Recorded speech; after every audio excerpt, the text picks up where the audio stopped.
Buenas tardes. En nombre del Instituto Superior de Estudios Religiosos, ISER, le damos la bienvenida a la tercera mesa virtual en tiempos de pandemia y cuarentena. En esta ocasión el tema es aportes para la mejor calidad de vida de los adultos mayores de este tiempo.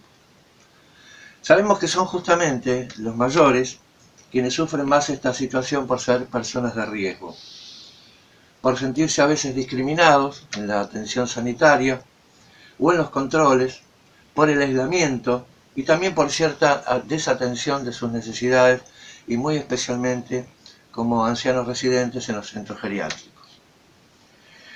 Por esta razón es a ellos a quienes nos dirigimos como a los que los atienden como responsables de su cuidado y les acercamos tres propuestas. En primer lugar, el doctor Abel Agüero, doctor en Medicina por la Universidad de Buenos Aires, director del Departamento de Humanidades Médicas de la Facultad de Medicina, con una amplia trayectoria como sanitarista y en el tratamiento a personas de tercera edad. En segundo lugar, escucharemos al rabino Ariel Stockman, que desde hace muchos años atiende a los adultos mayores, los ancianos, como él prefiere decir, en el Instituto Henry Moore y en el Centro Hirsch de Atención y Rehabilitación. En tercer lugar, la fonoaudióloga Adelaida McLaughlin, relatando su experiencia en el hogar Balestra Espíndola de Buenos Aires. Bueno, esto es algo especial porque esto ocurrió hace 35 años y ya fallecida, Celina Lertora presta su voz a un relato en primera persona que completa y enriquece lo dicho por el médico y el religioso. Como siempre, terminamos con una reflexión de nuestra presidenta, Graciela Greenberg, y bueno, los invitamos a escuchar y a comentar. Muchas gracias. Buenas tardes. Yo tengo que hablar desde un punto de vista médico sobre la vejez y sus problemas durante la pandemia. Antes que nada, quisiera aclarar algunas cosas porque esto es realmente un problema semántico que es muy importante. La vejez no es una enfermedad. Normalmente la gente asocia a la vejez con los achaques de la misma. La vejez es un estado biológico de la vida. Los estados biológicos son múltiples, por ejemplo, un recién nacido, una embarazada, un adulto y un hombre maduro o senecto o de la tercera edad. Entonces, tenemos que considerar como primero de que nada que cuando estamos hablando con una persona de edad, no estamos hablando con un discapacitado o un viejo o un enfermo. Estamos hablando con un hombre grande en un momento biológico determinado. Esto hace que el conjunto de cosas que vamos a conversar tengan más que ver con la gerontología que con la geriatría. La geriatría es el estudio de las enfermedades que pueden ocurrir con la vejez, mientras que la gerontología es el estudio social de la vejez. ¿Por qué digo esto? Porque si todos tuviéramos que hablar nada más que de la geriatría, entonces tendríamos que hacer lo mismo que se habla cuando se habla de la pediatría, que hablamos de las enfermedades del nene. Y en realidad el médico pediatra hace mucho más, hace todo un estudio familiar y un estudio social de qué significa tener un hijo en una familia. No interesa solo el coqueluche o el sarampión, sino que interesan también cómo el nene se va educando y cómo el nene se va desarrollando en su personalidad. Esto exactamente igual es lo que tenemos que entender cuando hablamos de la palabra viejo. Primera cosa. Segunda cosa, tenemos que distinguir algo que ya Laín Entralgo lo dice en su antropología médica para clínicos. Una cosa es estar enfermo y otra cosa es sentirse enfermo.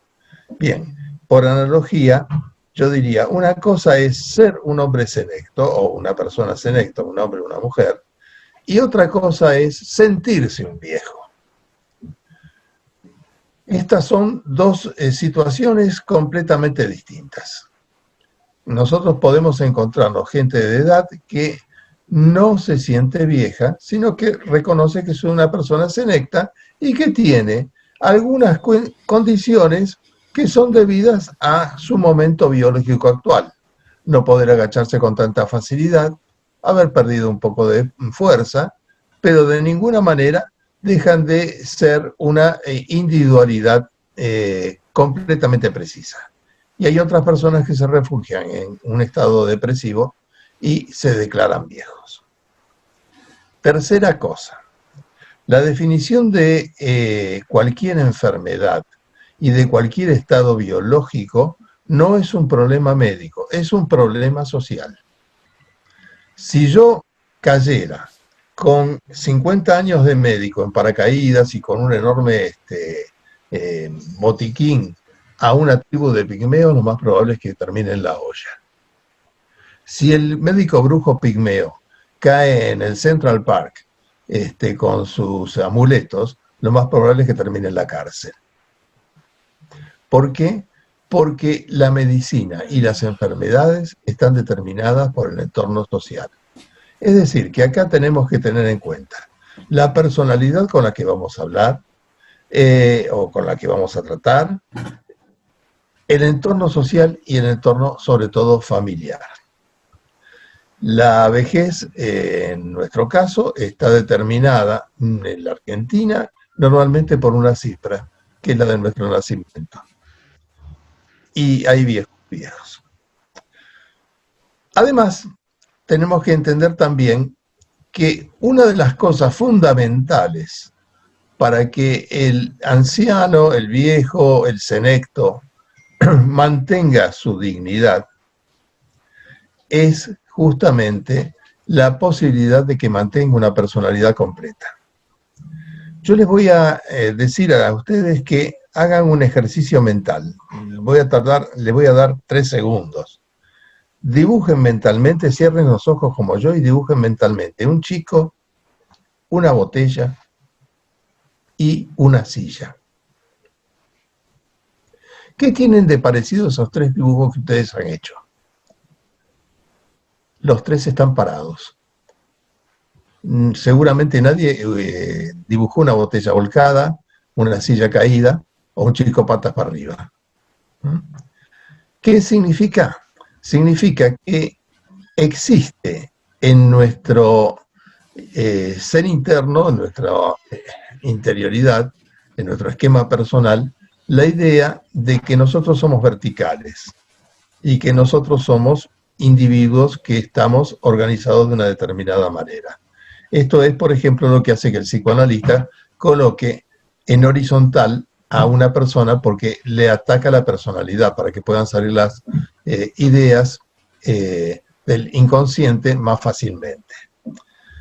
Toda persona de edad debe cuidar, y el entorno debe cuidarle, que mantenga su personalidad, que no se disfrace de viejo. No puede ser que esté en pijama todo el día en la casa. No estaba así cuando era más joven.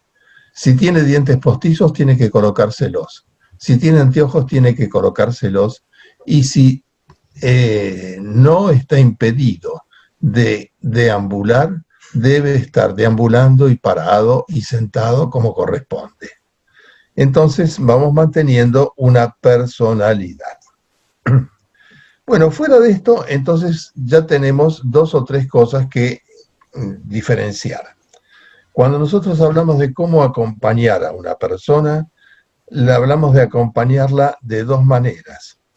Una manera es acompañar a aquel que es un adulto mayor autoválido y aquel que es un adulto mayor que se ha declarado a lo mejor no autoválido. Después vamos a hablar de los que no son autoválidos en serio, pero vamos a hablar de estos 2 primero. Acá en el entorno familiar es fundamental la sociedad y el entorno familiar. En general, habría que lograr que la gente dejara de colocarle motes al anciano. No somos abuelos de nadie. a mí mismo me dicen abuelo alguna vez, y yo no me ofendo porque veo que la gente lo hace cariñosamente y con deseos de ayudarme. Pero en realidad, bueno, no me ofendo y aparte porque yo sé que no soy un discapacitado, aunque lo fuere. Este, pero colocarle motes, colocarle límites, límites de edad que hacen que su rol social, porque acá tenemos los tres roles, el físico, el psicológico y el social, que su rol social también esté disminuido, es otro de los grandes defectos que tiene nuestra sociedad actual. Por ejemplo, y me ha pasado a mí hace ya unos años, cuando fui a sacar una tarjeta de crédito en dos bancos, después la pude sacar en un tercero, por suerte, pero en dos bancos me rechazaron por edad avanzada. Es decir, yo me podía morir en cualquier momento y a lo mejor dejarles una cuenta sin pagar. Esto no se puede hacer. No se puede discriminar de esta manera, porque entonces estamos ya dejando un descarte de persona. Esto nos lleva también a pensar que tenemos que cambiar toda una forma de pensar con respecto al anciano. ¿Por qué? Porque vivimos en una sociedad de descarte. Y en general, el anciano es considerado una persona descartable y hasta molesta en el sentido de que todos cobramos una jubilación, todos ocupamos una cama de hospital, todos tenemos necesidades y ya no producimos tanto. Entonces, estamos considerados muchas veces en el balance de los economistas como un gasto y no como una producción y mucho menos como una beneficio por haber producido. Esto es también otra de las cosas fundamentales.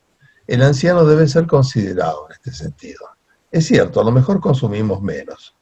Y en la sociedad actual, que sigue los aspectos más crudos de Adam Smith, recordamos que una de las palabras claves de Adam Smith era: bueno, la única justificación de la producción es el consumo.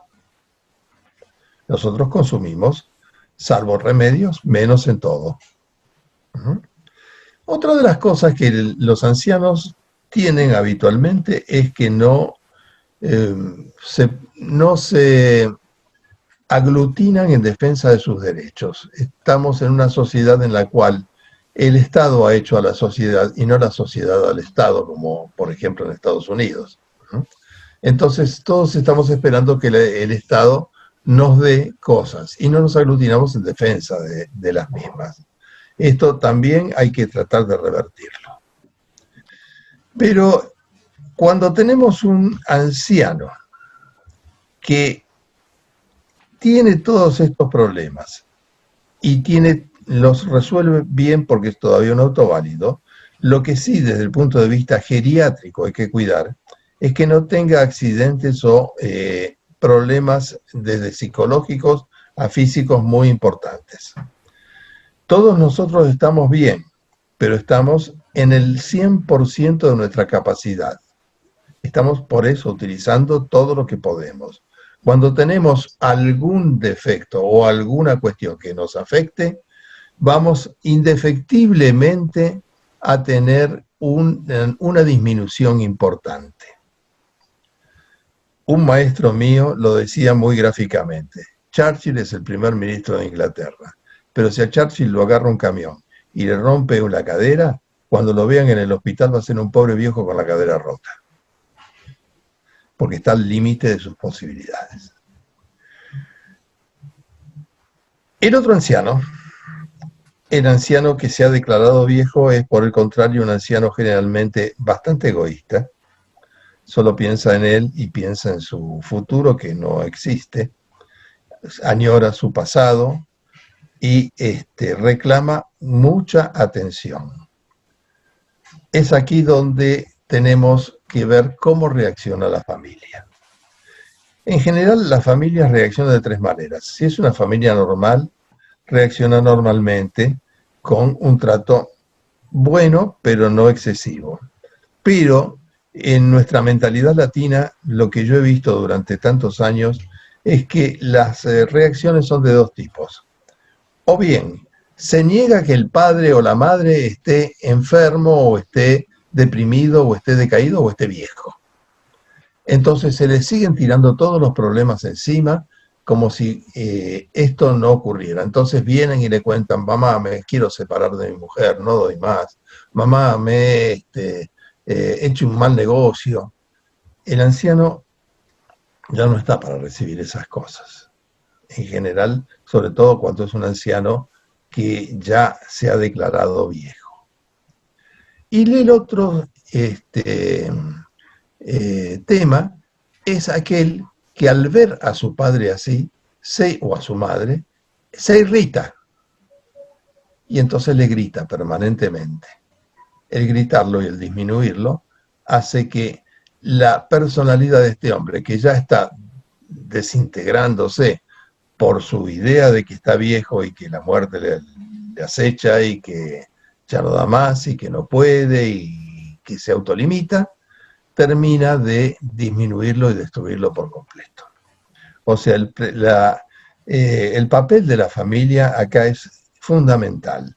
Es de acompañamiento, de respeto, de darle un lugar en la familia y una opinión en la familia, que no tiene que ser ni la excesiva del pater familiae, ni la mínima de aquel que, bueno, sí, pero está chocho, déjalo que diga, puede hacer lo que queremos, ¿no?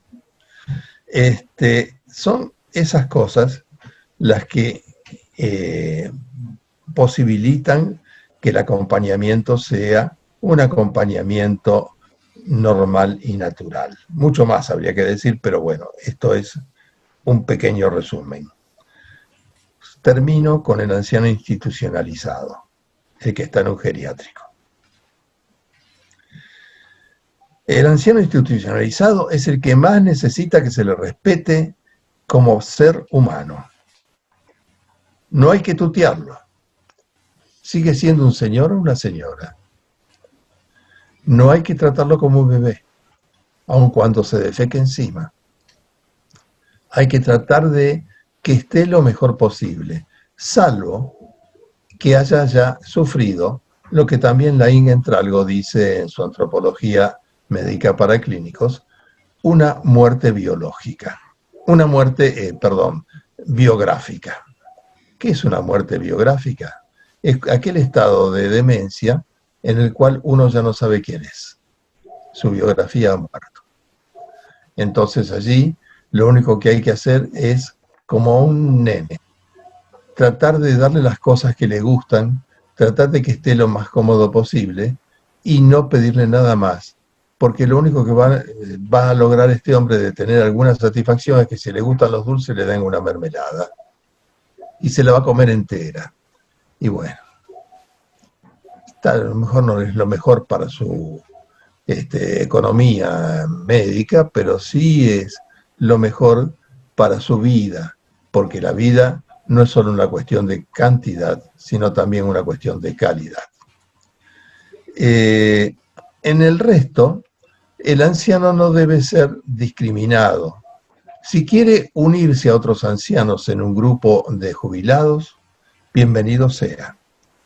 Pero si el anciano quiere no estar en un grupo de jubilados, quiere seguir en sus actividades, quiere estar en un grupo de amigos donde haya desde muchachos de 25 años hasta viejos como él, no se puede ni se debería discriminarlo porque, bueno, es el viejo de la familia, es el viejo, es el cascarrabia de siempre. Sí, normalmente lo que hay que entender es que el anciano va a aumentar sus defectos a medida que envejece, porque su cerebro va a ir careciendo de frenos. O sea que si antes tenía mal carácter, lo va a tener mucho peor. Bueno, ese es el tributo que hay que pagar a aquel que ha trabajado toda la vida para tener una sociedad buena o mala, pero él ha trabajado siempre toda la vida para que la sociedad pueda seguir adelante. Mucho más no se debe decir en cuestiones gruesas de la ancianidad. La ancianidad ha sido siempre un problema, desde el de Senectute en adelante se ha hablado de ella, pero en realidad vuelvo a recalcar lo mismo. Lo que hay que convencerse es que la ancianidad no es una enfermedad. La ancianidad es un estado, un momento biológico, y ese momento biológico, bien acompañado y no atacado por una sociedad de descarte como es en la actualidad, puede ser útil en la vida y puede hacer muchas cosas. Termino solamente diciendo, hay una cosa que se llama ley del rendimiento menguante. ¿Qué quiere decir? El anciano puede hacer, si está bien, si es un anciano sano por sí o sano farmacológicamente. Porque, bueno, hay muchos ancianos que son hipertensos, otros que son diabéticos, pero medicados son enfermos farmacológicamente sanos. El anciano puede hacer lo mismo que hace cualquier adulto. Lo que ocurre es que lo hace en un tiempo más largo. Pero fíjense, con esto termino, que ese tiempo más largo a veces es muy útil. ¿Por qué? En el ajedrez se juega con reloj.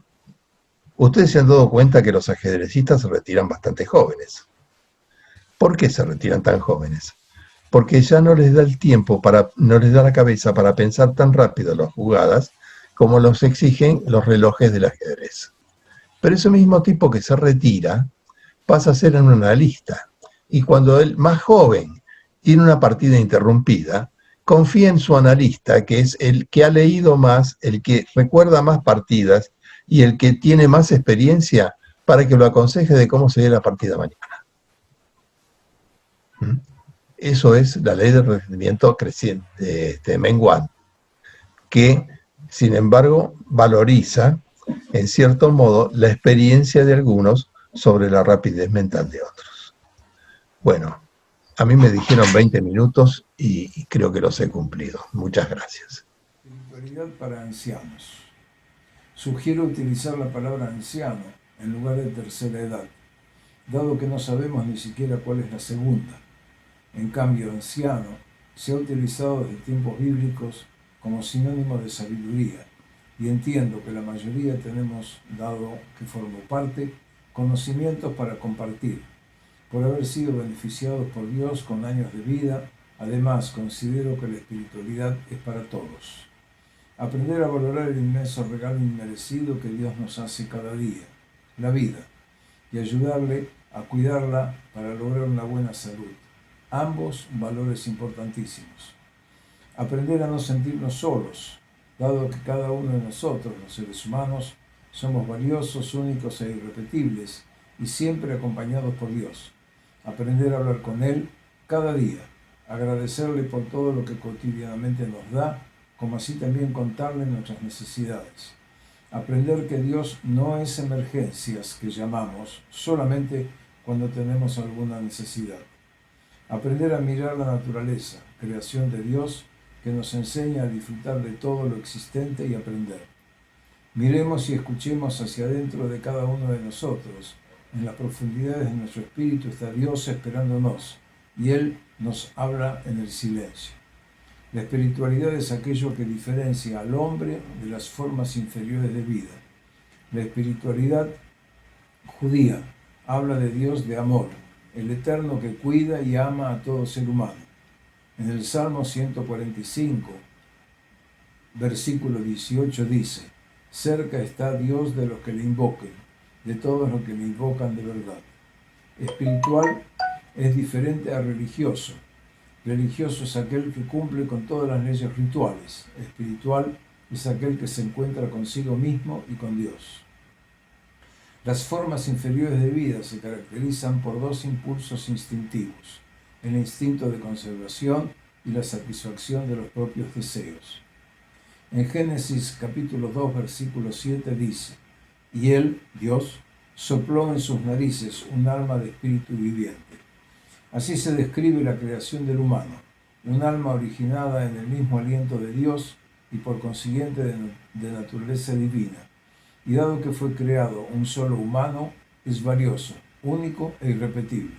El humano es un ser capaz de elevarse por sobre sí mismo, no solo por sobre su naturaleza baja, sino hasta por sobre su naturaleza noble. La vida es una sociedad de Dios y el hombre. Dios no está desligado de nuestras alegrías y pesares, ni ellos le son indiferentes. La existencia no tendría significado para el ser humano, a menos que se introduzca en ella con amor activo y descubra el significado que tiene para cada uno. Todo está esperando que el ser humano lo santifique, está esperando para que lo descubra en su verdadero significado. El ser humano debe encontrarse con el mundo, con la plenitud de su ser, y así encontrará a Dios. Si el ser humano desea creer, que ame. No hay código ni ley, ni siquiera la ley de Dios, capaz de establecer una pauta para todo nuestro vivir. ¿Cuál es la fuerza que hace que la sangre corra por nuestras venas? ¿Cuál es la fuerza que hace que nuestro corazón palpite sin tomarse vacaciones? ¿Cuál es la fuerza que hará querer hacer lo que debo hacer? Un relato. Un joven entró como aprendiz al taller de un herrero. Aprendió a sostener las tenazas, a levantar el martillo, a golpear el yunque y a avivar el fuego con el fuelle. Concluido el aprendizaje, fue elegido para trabajar en la herrería del Palacio Real. Sin embargo, la alegría del joven pronto se esfumó cuando descubrió que no había aprendido cómo se enciende la chispa. Toda su habilidad y su destreza para el manejo de las herramientas no le sirvieron para nada. Y hay a su vez una paradoja de nuestro tiempo. Compramos más, pero disfrutamos menos. Tenemos más títulos, pero menos sentido común o buen sentido. Más conocimientos, pero menos criterio. Hemos conquistado el espacio exterior, pero no el interior. Hemos aumentado la cantidad, pero no la calidad. Con comida, pero menos nutrición. No guardes tu mejor perfume para esa fiesta especial. Úsalo cada vez que te den las ganas de hacerlo, dado que cada día de vida es una fiesta. En el comienzo del siglo XXI vivimos en una era de cambios en las religiones y en las instituciones religiosas.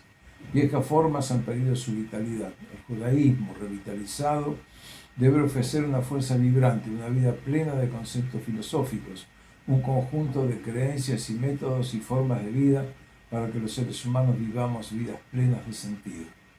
Debieran proveer significado y un sentido de propósito. Debiera afirmar el amor a Dios y a la vida. Hay un relato escrito por Jorge Luis Borges que se llama Valgo, que entiendo que no es importante que yo lo pueda relatar ahora, sino que aquellos que le interesan pueden buscarlo y leerlo. Y con esto doy por concluido todo este relato, concepto y enseñanza que tiene que ver con la espiritualidad para los ancianos. Muchas gracias, hasta pronto. Tardes. Voy a dar lectura al texto de la presentación que hizo la señora Adelaida McLaughlin, fonoaudióloga, residente octogenaria, jubilada, en el Hogar Balestra Espíndola de Buenos Aires, en la segunda jornada sobre comprensión del envejecimiento humano, realizadas en octubre de 1985 y organizadas por la Asociación Cristiana Femenina de Buenos Aires. Se titula Relato de una residente, una experiencia personal. Dice la señora McLaughlin. Recuerdo el mes de julio de hace 2 años. Qué vieja me sentía. Mi única ambición era terminar mis días en un depósito de viejos, para esperar la muerte que ojalá ocurriera muy pronto. La imagen interna de mí misma era de agobio, invalidez, incapacidad. Ya no servía para nada. Me veía sentada en un sillón, mejor si fuera de ruedas, con la cabeza gacha, inclinada hacia el piso, los hombros bajos y los brazos laxos cruzados sobre las piernas flojas. La mirada ausente. Dejarme estar, languideciendo paulatinamente hasta extinguirme, era mi perspectiva. Pasividad, el ideal. Esta fue la situación que encontró la asistente social que se ocupó de mi caso. Previo a un exhaustivo estudio psicosocial, la profesional me derivó al Balestra.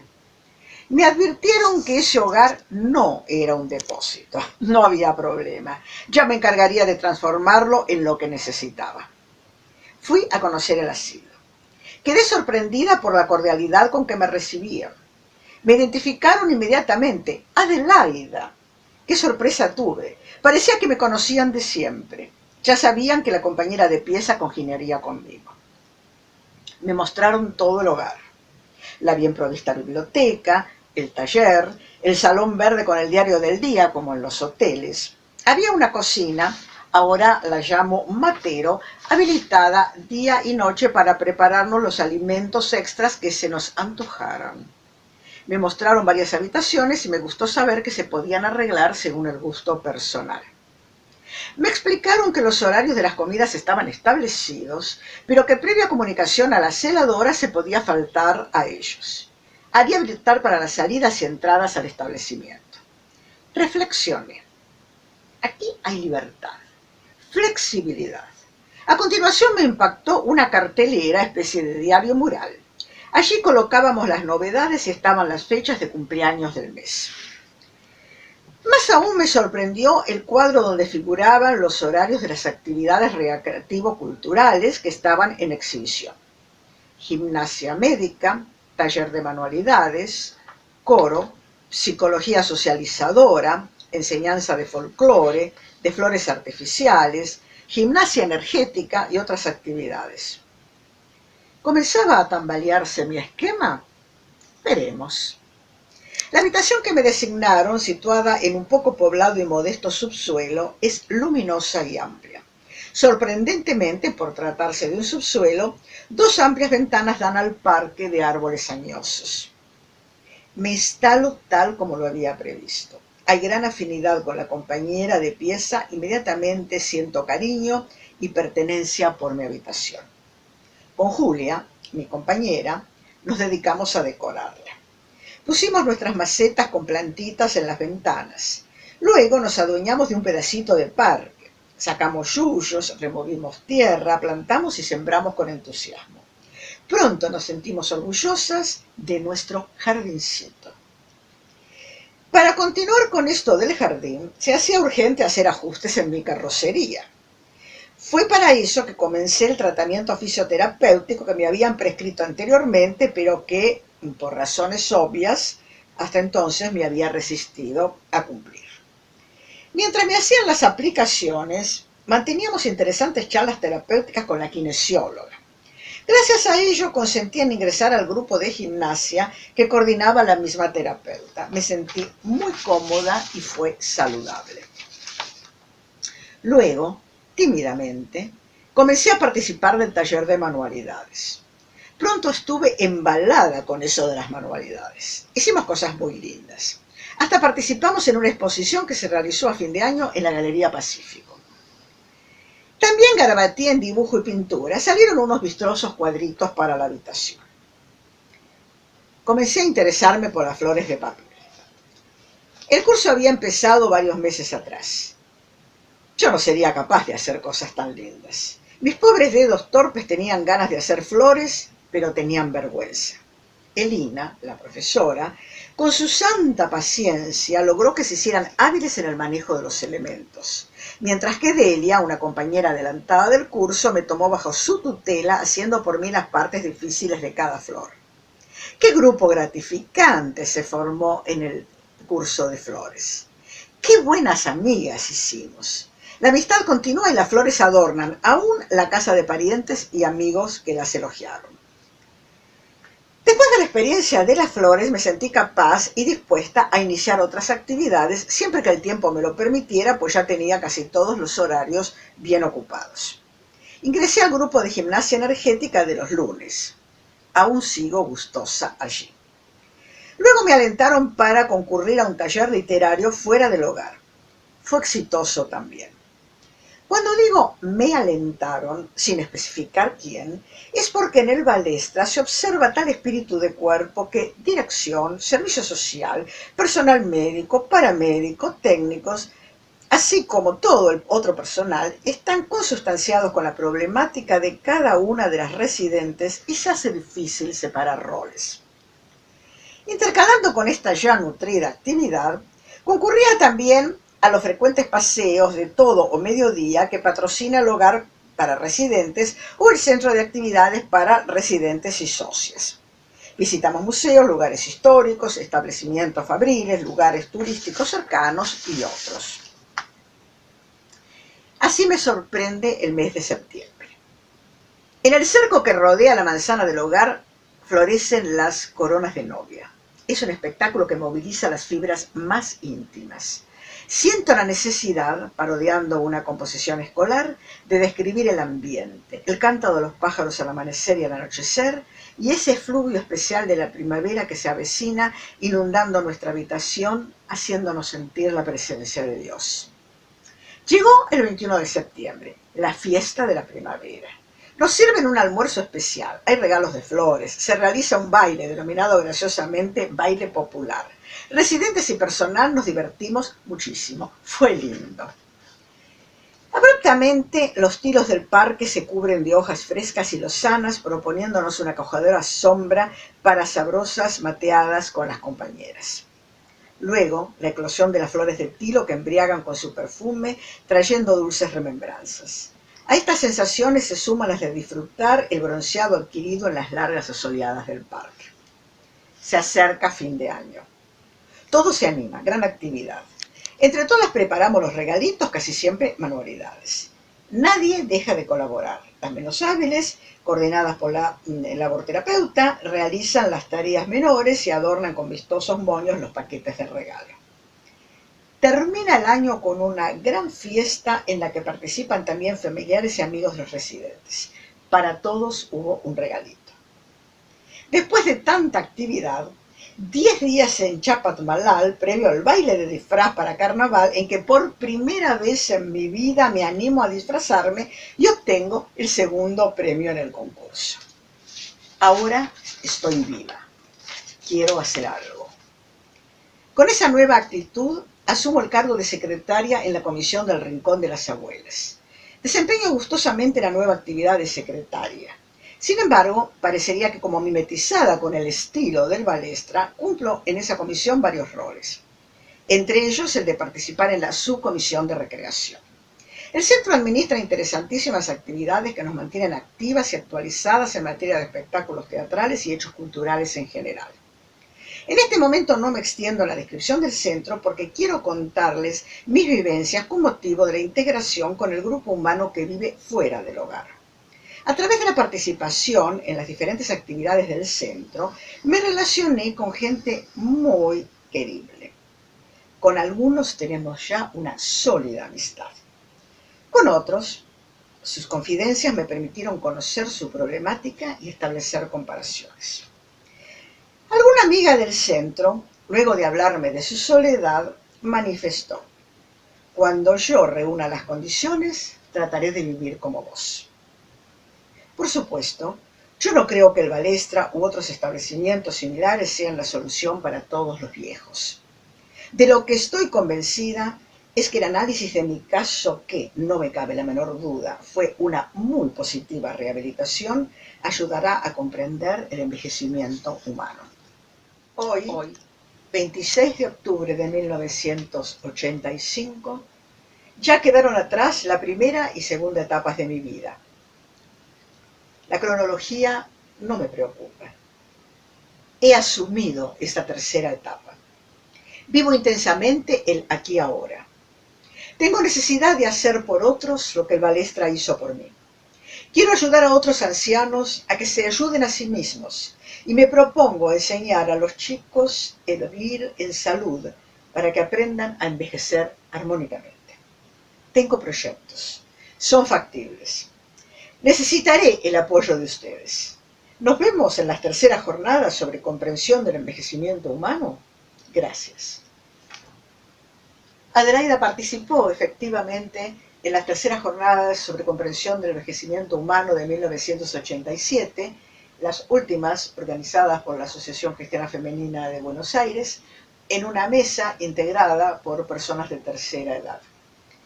A pesar de nuestra diferencia de edad, nos hicimos amigas y por eso pude saber que en los años que le quedaron de vida continuó con esta actitud positiva que ha demostrado en este texto. Luego de su fallecimiento, en una reunión en la que se la recordó, la directora del Hogar Balestra, licenciada Amelia Hernando de Pola, la presentó y la señaló como un ejemplo claro de lo que puede lograr una persona mayor para su propio beneficio y para ayudar a los demás cuando a su vez tiene un entorno que lo favorece. Es un ejemplo para todos. Para mi amiga Adelaida he querido en este momento también que esta presentación en la mesa de ISER sea una especie de homenaje. Gracias. El tema que nos convoca hoy para esta mesa es un tema central: aportes a la calidad de vida en los adultos mayores. La prolongada cuarentena ha traído problemas no solo para los adultos mayores, sino también para la sociedad toda.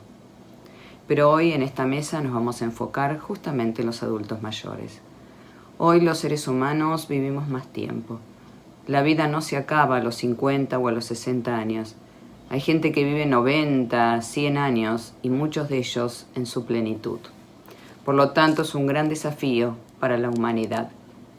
¿Qué valor le da la sociedad a los adultos mayores? ¿Qué significa ser adulto mayor? ¿Cómo acompañamos? La primera respuesta da la Adelaida, que ya no está en esta vida. Y ella y su vida y su manera de ser es un canto a la vida. Gracias a ella por su forma positiva de ver la vida y también gracias al lugar que encontró para vivir sus últimos años. Su vida allí cambió, dio un vuelco de 180 grados. El Balestra no fue un depósito de viejos como ella pensaba. Fue un lugar donde la vida tenía valor, donde se podía vivir intensamente. Eso hace la diferencia para cada ser humano. Le da sentido a cada día de la vida. El doctor Agüero nos dice que la vejez no es una enfermedad, es un estado biológico de la vida. Uno es grande, no es enfermo. Es diferente ser viejo a sentirse viejo, nos dice. Destacó el rol fundamental de la familia y cómo tratar a cada ser humano, ya que es mucho lo que aún pueden dar, no importa la edad que tengan. Inclusive que ellos mismos se den cuenta de todo lo que tienen para hacer y para dar en estos años que le quedan de vida. El rabino Ari Stockman habló de lo que significa ser anciano y de valorar la vida, aprender a no sentirse solos, a sentirse que nuestro Creador siempre está, que cada uno debe encontrarlo en su búsqueda. El judaísmo da una respuesta a la vida y debe proveer un significado y un propósito, y realmente lo hace. Como vemos, los tres han hablado del respeto al ser humano. En este caso, quienes han recorrido sus vidas y ahora les queda el desafío de la última etapa de ellas, que no es un día ni un mes, sino que pueden ser muchos años y por lo tanto darle su verdadero significado. No dejar que los años pasen, sino que cada uno desde la sociedad, la familia, los amigos, hasta uno mismo, sentir que es mucho lo que aún pueden hacer y disfrutar. La vida es desde el día que nacemos hasta el día que nos vamos, y todos los días son importantes.